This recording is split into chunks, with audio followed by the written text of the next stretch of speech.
રાજકોટમાં કામદાર યુનિયન મંડળના કર્મીઓ દ્વારા વિરોધ નોંધાવવામાં આવ્યો છે। મોટી સંખ્યામાં રજૂઆત કરવા માટે આ કર્મીઓ કોર્પોરેશન કચેરી ખાતે પહોંચ્યા। સફાઈ કામદારોની હાજરી, મેડિકલ રદ મુદ્દે વિરોધ પ્રદર્શન થઈ રહ્યા છે। રાજીનામું મંજૂર કરવા સહિતના પ્રશ્નને લઈને રજૂઆત કરવામાં આવી।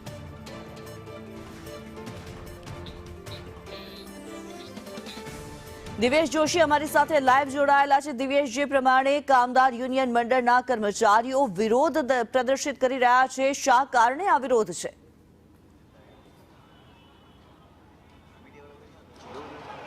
ચોક્કસ કિન્નરી, વાત કરવામાં આવે તો જે યુનિયન મંડળ છે તે અત્યારે કોર્પોરેશન ખાતે રજૂઆત કરવા માટે પહોંચ્યું છે। પડતર પ્રશ્નોને લઈને રજૂઆત છે તે કરવામાં આવી રહી છે। મારી સાથે આગેવાન છે, તેના હારે વાત કરશી।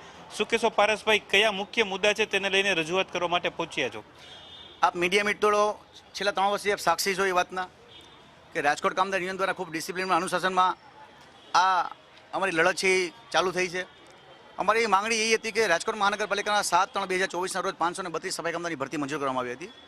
હવે આ ભરતીમાં અમારા દ્વારા મુખ્યમંત્રી સાહેબને, કમિશનર સાહેબને અને સ્ટેન્ડિંગ કમિટી ચેરમેન અને મેયરશ્રીને ભારતીય બંધારણની અનુચ્છેદ 16, 14 અને 21 જે આ ભરતીમાં જે ગેરબંધનના નિયમ રાખવામાં આવ્યા છે, આ નિયમને લઈ અમે એવું કીધું કે આ ગેરબંધનના નિયમો છે, આમાં એવા જ લોકો આવશે જેના ઘરમાં નોકરી છે અને જેના માતા પિતાએ નોકરી કરી એ જ લોકો ફોર્મ ભરી શકશે।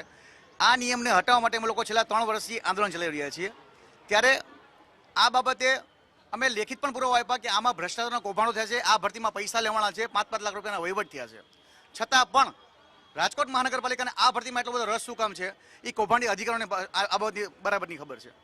હવે આ મુદ્દે પણ અને બીજામાં કોન્ટ્રાક્ટ પ્રથામાં પીએફ, ઈએસઆઈ, બોનસ અને લઘુત્તમ વેતન જેવા મુદ્દાઓ છે તેમાં ખુલ્લેઆમ ભ્રષ્ટાચારો થઈ રહ્યા છે અને ભ્રષ્ટાચારના અમે લેખિત આધાર પુરાવા, વિડીયો પુરાવા, દસ્તાવેજી પુરાવા બધા આપ્યા છે, છતાં એમાં કોઈ પગલાં લેવાતા નથી। મિત્રમંડળની સ્કીમ ચાલુ છે, આ મિત્રમંડળની સ્કીમમાં હવે માનદ વેતન આપવામાં આવે છે। જે રાજકોટના સફાઈ કામદારો, જે રાજકોટના સફાઈ સૈનિકો રાજકોટને સ્વચ્છ રાખે છે, રાજકોટને સુંદર રાખે છે, રાજકોટના લોકોને રોગમુક્ત રાખવાના પ્રયાસોમાં પોતાના જીવના જોખમે એ કામ કરતા હોય છે, ત્યારે માનદ વેતન એને આપવામાં 180 રૂપિયા માનદ વેતન આપવામાં આવે છે। આ તો કેનો ન્યાય છે? જે સફાઈ કામદાર રાજકોટને સ્વચ્છ રાખતું હોય એને લઘુત્તમ વેતન મુજબ પગાર પણ નહીં।